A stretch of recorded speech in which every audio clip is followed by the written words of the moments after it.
Hi, my name is Matt Mills, and welcome to the Philbrook Museum of Art in Tulsa, Oklahoma.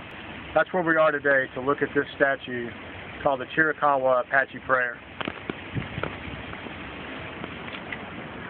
This sculpture is the artwork of Alan Houser, also known as Alan Houser.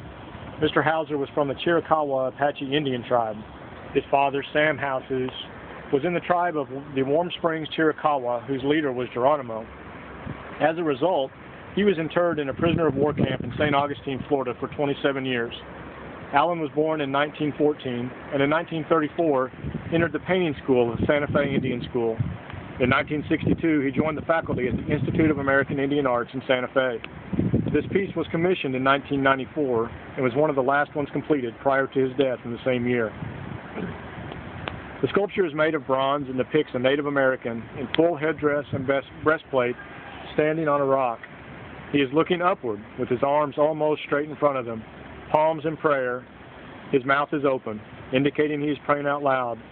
The sculpture is next to the landscape waterfall that runs through the center of the garden area and is not accessible to get up next to, but through these pictures you should be able to see the detail of the sculpture. The statue depicts an iconic image of the Apache, a tribe which was forced into captivity by the United States government and a band of that tribe, the Chiricahua, who decided to fight for their freedom. This statue depicts the chief praying to the heavens, possibly for guidance, protection, and victory. The sculpture is figurative in nature. It is also representational of the importance of prayer to the American Indian culture. The American Indian believes in the importance of prayer to various gods to ensure success or prosperity. The mouth of the Indian is open and his eyes closed.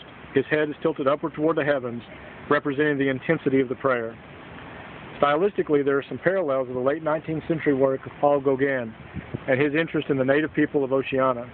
Gauguin was intrigued by the thought of a noble savage. His works helped change the image and impression of popular misunderstanding of tribal arts. There also existed a negative image of the Native Americans in the late 19th century.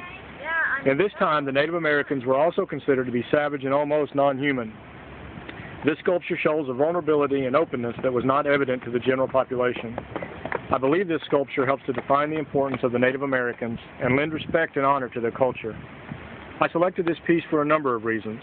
The first is that I've always had an intense respect for the Native American Indians and the struggles they were forced to deal with and overcome as a result of the way they were treated by the U.S. government. This piece holds special value to me since the sculptor's father was part of the tribe led by the infamous Geronimo.